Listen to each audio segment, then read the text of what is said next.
इकॉनॉमीमध्ये वस्तू आणि सेवांची डिमांड वाढत असेल तर ते कोणत्याही इकॉनॉमीसाठी फायद्याचं असतं. बिझनेसेस, गव्हर्नमेंट्स आणि सामान्य नागरिक या सगळ्यांना त्याचा फायदा होतो. पण काही कारणाने ही डिमांड कमी झाली तर गव्हर्नमेंट्स आणि सेंट्रल बँक्स मिळून ती डिमांड वाढवण्याचं काम करतात.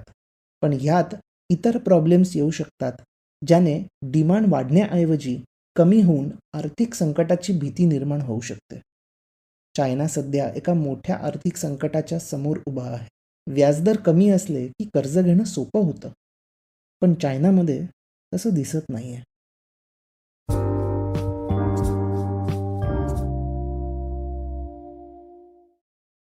कोविडनंतर सेंट्रल बँक्सने व्याजदर म्हणजेच इंटरेस्ट रेट्स कमी केले. इकॉनॉमीला चालना मिळेल हा मुख्य उद्देश. देशामध्ये चलनाचा साठा, ज्याला टेक्निकली मनी सप्लाय म्हणतात, तो पुरवठा वाढवण्याचं काम सेंट्रल बँक्स म्हणजेच केंद्रीय बँकेने केलेलं होतं. रेपो रेट कमी झाल्यावर बँक्स आपल्या कर्जांवरचे व्याजदर कमी करतात. व्याजदर ओव्हरऑल कमी झाले की लोक बँकेकडून कर्ज काढून नवीन वस्तू विकत घेतात. बिझनेसेस त्यांचा बिझनेस बुडण्यापासून वाचवू शकतात किंवा नवीन ठिकाणी इन्व्हेस्ट करून वाढवू शकतात. या सगळ्यामुळे इकॉनॉमीमध्ये डिमांड वाढते. ही झाली थिअरिटिकल बाजू. आपण इंटरेस्ट रेट्स, इन्फ्लेशन आणि इकॉनॉमीमधली डिमांड यावर एपिसोड 11 मध्ये डिस्कस केलेलं होतं. जर तो एपिसोड ऐकला नसेल आणि तुम्हाला यावर अजून माहिती हवी असेल तर तो तुम्ही नक्की ऐका. आज आपण अजून खोलात जाऊयात. या चेनमधला सर्वात महत्त्वाचा घटक कमर्शियल बँक्स असतात. सेंट्रल बँक किंवा केंद्रीय बँक म्हणजे आपल्याकडे RBI ने जरी इंटरेस्ट रेट्स बदलले तरी कमर्शियल बँक्सने ते आपल्याला उपलब्ध असलेल्या कर्जावर देखील बदलण्याची गरज असते. तरच या गोष्टींचा फायदा होतो. आणि इंटरेस्ट रेट्स बदलले तरी त्यानुसार बँक्सना कर्ज देण्याच्या स्ट्रॅटेजीज बदलाव्या लागतात. जर त्या बदलल्या नाहीत तर आपल्याला हवा असणारा बदल दिसून येत नाही. आता जाऊयात चायनामध्ये. ब्लूमबर्गच्या लेटेस्ट न्यूजनुसार चायनाच्या बँकिंग सिस्टीममध्ये खूप पैसे साठले आहेत, ज्याला टेक्निकल लँग्वेजमध्ये लिक्विडिटी म्हटलं जातं. चायनामध्ये खूप लिक्विडिटी आहे आणि व्याजदरही कमी आहेत, पण त्याचा वापर लोकांना कर्ज देण्यासाठी होत नाही आहे. आयडियली बँक्सने ते पैसे कर्ज देण्याकरता वापरले पाहिजेत, पण ते न करता तिथल्या बँक्स गव्हर्नमेंट बॉन्ड्समध्ये इन्व्हेस्ट करत आहेत. त्यामुळे कमी व्याजदराचा फायदा लोकांना होत नसल्याने इकॉनॉमीमध्ये डिमांड वाढत नाही. याची 2 महत्त्वाची कारणं आहेत.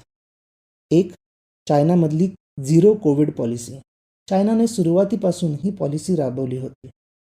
यानुसार एखाद्या फॅक्टरीमध्ये एक जरी कोविडची केस आली तरी अख्खी फॅक्टरी बंद केली जाते.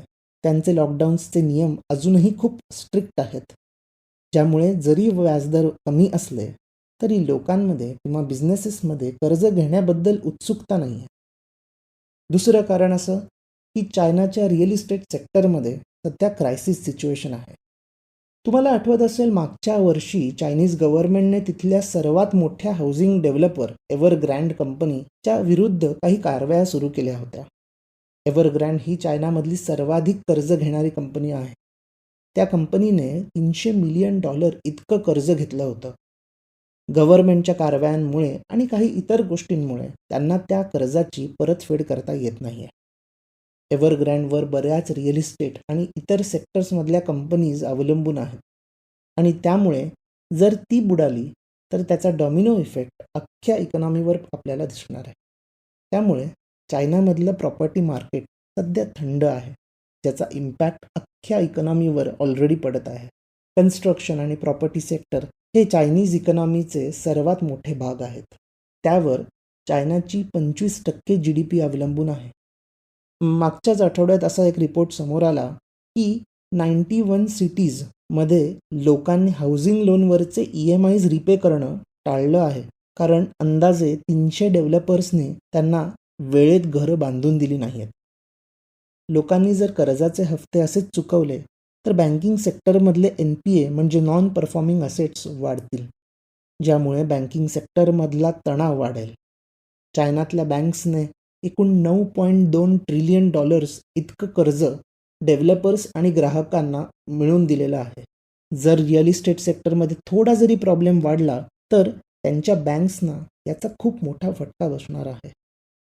चायनामध्ये आर्थिक मंदी येऊ शकते असे बऱ्याच इकॉनॉमिस्ट्सना वाटत आहे. झिरो कोविड पॉलिसी आणि रिअल इस्टेट सेक्टर क्रायसिस जो बँकिंग सेक्टरला देखील इम्पॅक्ट करू शकतो, ही 2 महत्त्वाची कारणं. जरी व्याजदर कमी असले तरी अशा इतर गोष्टींमुळे कर्ज घेणं लोकांनी आणि बिझनेसेसने टाळलं आहे. चायना या क्रायसिसमधून निघणं हे आपल्या सगळ्यांसाठी पॉझिटिव्ह असेल. चायनावर अजूनही अख्ख्या जगातली सप्लाय चेन आणि मॅन्युफॅक्चरिंग अवलंबून आहे.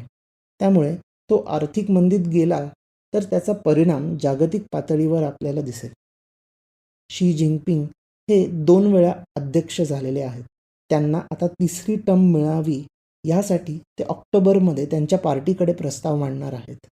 यामुळे जितक्या आतुरतेने लोकांना किंवा बिझनेसेसना आर्थिक संकटातून बाहेर पडावंसं वाटत असेल, तितकीच अर्जन्सी शी जिनपिंगना देखील आहे.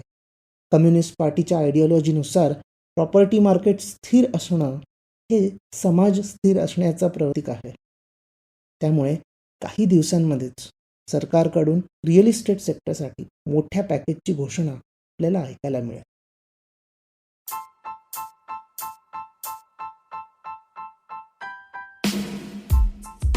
तुम्ही हा एपिसोड स्पॉटिफाय, इकॉनगली वेबसाईट आणि लीडिंग पॉडकास्ट ॲप्सवर ऐकू शकता.